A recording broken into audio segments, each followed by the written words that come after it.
dan Paula Verhoeven akhirnya resmi bercerai setelah diputuskan Pengadilan Agama Jakarta Selatan Rabu 16 April 2025. Ya, permohonan cerai talak yang diajukan Baim Wong terhadap istrinya akhirnya menemui titik terang. Diketahui dalam putusan pengadilan, Majelis Hakim menyatakan Paula Verhoeven terbukti berselingkuh dengan pria berinisial NS dan dinilai nusyus atau durhaka terhadap suami. Di sisi lain, Paula Verhoeven yang tak terima dinyatakan berselingkuh oleh ketiga hakim diketahui melayangkan aduan ke Komisi Yudisial atau KY atas dugaan pelanggaran kode etik yang dilakukan hakim perceraiannya di Pengadilan Agama Jakarta Selatan. Dan untuk mengetahui fakta-fakta terkait itu semua secara lebih mendalam dan menyeluruh, maka inilah 5 fakta Hakim vonis Paula Verhoeven terbukti selingkuh dan durhaka pada Baim Wong, versi Cumi Top 5.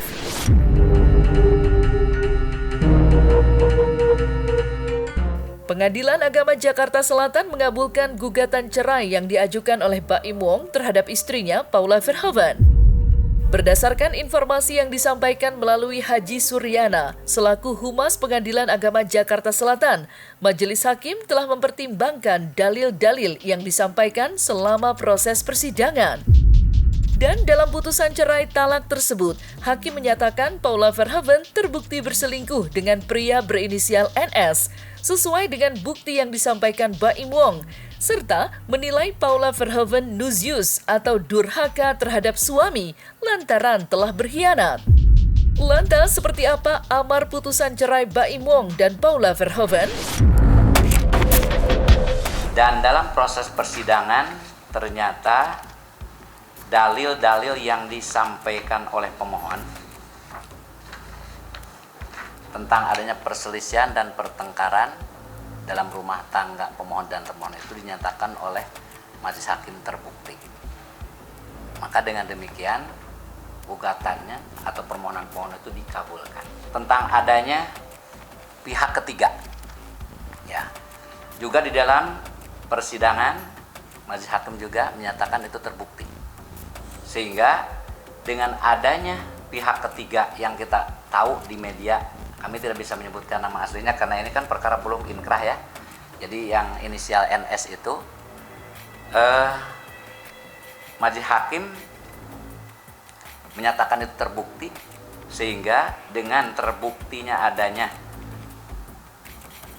pihak ketiga dalam rumah tangga pemohon dan termohon, dalam hal ini antara termohon dengan pihak ketiga tersebut, maka pihak termohon dinyatakan sebagai istri yang nusyus. Istri nusyus itu artinya istri yang durhaka kepada suami. Ya, yang tadi dalam bahasanya melalaikan kewajiban, kemudian yang akhirnya tidak menjaga kehormatan sebagai istri, bahkan juga kalau bahasa istrinya mengkhianati hubungan suci antara suami istri. Paula Verhoeven tampaknya keberatan divonis berselingkuh oleh Majelis Hakim Pengadilan Agama Jakarta Selatan.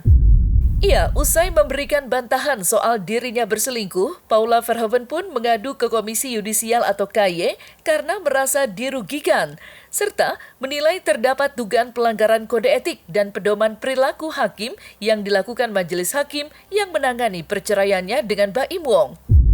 Lantas, seperti apa langkah yang ditempuh Paula Verhoeven usai dirinya merasa keberatan atas putusan Majelis Hakim? Di sini saya hadir dan mendatangi Komisi Yudisial untuk melaporkan dugaan terjadinya pelanggaran kode etik dan pedoman perilaku hakim yang dilakukan Majelis Hakim pada Pengadilan Agama Jakarta Selatan yang memeriksa dan mengadili perkara perceraian saya. Pelaporan ini dalam hal ini adalah Majelis Hakim keliru dalam memberikan pertimbangan putusan. Dan juga terlapor dalam memutuskan tidak mempedomani bukti-bukti yang disampaikan dan fakta persidangan. Untuk lebih detailnya, mungkin nanti bisa menghubungi kuasa hukum saya, karena dalam 2 hari ini kuasa hukum saya sedang ada sidang. Tanggapan saya sebenarnya saya cukup sedih ya, karena saya Menurut saya ini fitnah ini sudah terlalu jauh ya, udah terlalu jauh, dan di sini saya punya 2 anak laki-laki.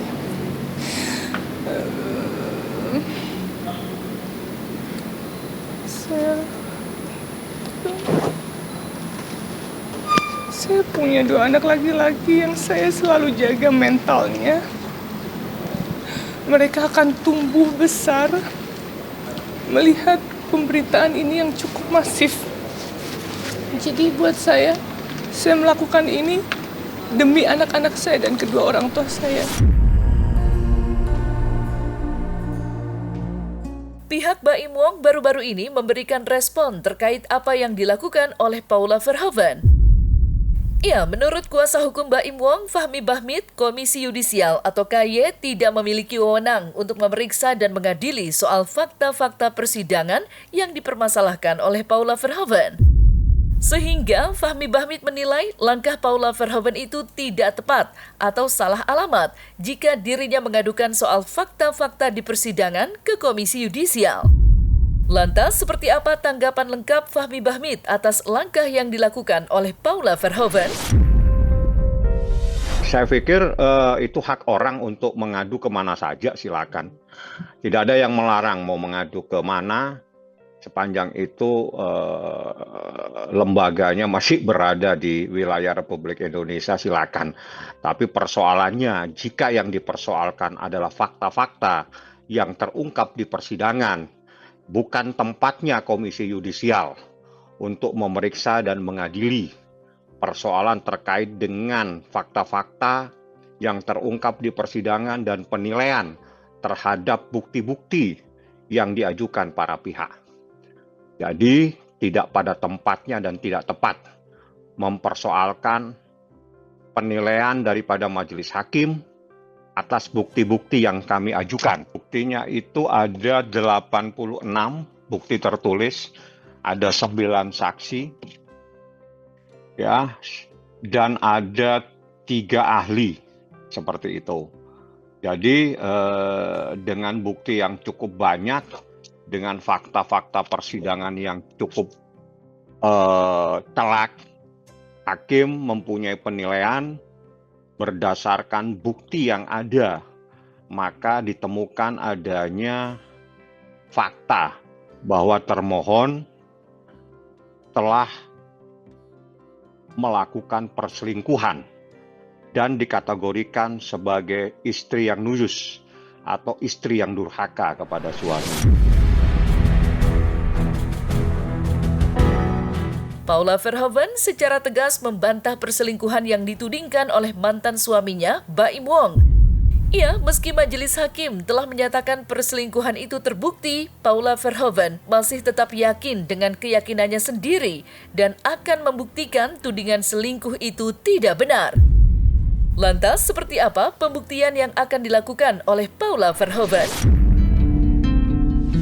Dan saya secara tegas menyampaikan bahwa tidak ada terjadi perselingkuhan selama saya menjalani pernikahan. Dan tidak ada juga bukti-bukti perselingkuhan di persidangan. Pak Paula coba bantah di persidangan atau bagaimana? Semuanya sudah saya lakukan dan tidak ada bukti perselingkuhan itu gitu. Kan seperti kalian tahu juga secara undang-undang bukti perselingkuhan itu kan berat ya dibuktikan, dan saya bisa bicara di situ tidak ada bukti perselingkuhan, tidak ada rekaman dan juga 4 saksi yang melihat kalau saya berselingkuh gitu. Jadi saya cuma di sini meminta keadilan untuk kedua anak-anak saya dan juga kedua orang tua saya. Itu aja sih, Mbak. Di sini secara tegas saya menyatakan tidak ada terjadi perselingkuhan selama saya menikah. Dan saya bisa pertanggungjawabkan ini semua, perkataan saya, perlakuan saya di akhirat. Terlepas dari langkah Paula Verhoeven yang menyambangi Komisi Yudisial atau KY untuk mengadukan dugaan pelanggaran kode etik dan pedoman perilaku hakim yang dilakukan Majelis Hakim, Baim Wong mengaku kecewa dengan NS yang diduga adalah selingkuhan Paula Verhoeven yang tidak buka suara untuk memberikan klarifikasi dari sisinya. Sementara Paula Verhoeven sendiri mengaku jika NS adalah temannya dan ia pun tak mengerti mengapa NS mengundurkan diri menjadi saksi atas tudingan perselingkuhan tersebut. Lantas, seperti apa kekecewaan Baim Wong dan seperti apa reaksi Paula Verhoeven?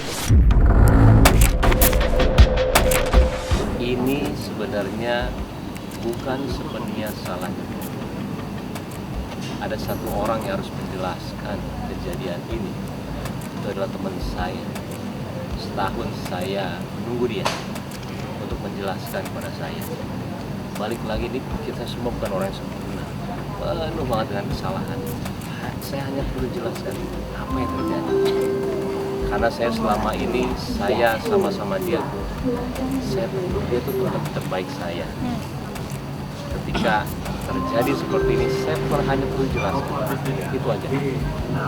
Dan sampai sekarang tidak ada yang akhirnya malah jadi seperti ini. Balik lagi, kalau saya doain aja, semuanya itu akan baik-baik aja. Dan juga tolong jangan menyalahkan saya lagi atau Paula lagi. Sudah, kasihan anak-anak saya nanti kalau misalkan udah besar, takutnya dia bisa membaca apapun itu yang beritanya ya. Sebenarnya saya sudah awalnya kami sepakat memang kami berteman ya dari pihak sana, cuman ya saya juga tidak tahu ya apa yang menjadi alasan tiba-tiba mereka mengundurkan untuk menjadi saksi, karena ini mempengaruhi nggak hanya saya tapi juga beliau dan juga keluarganya.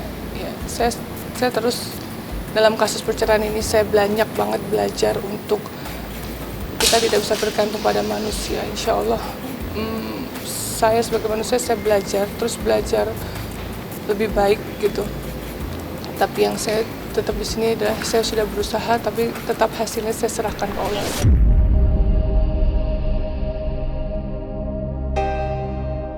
Nah, selesai sudah Cumi Lovers. Jangan lupa untuk like, subscribe, dan juga share channel YouTube Cumi Cumi.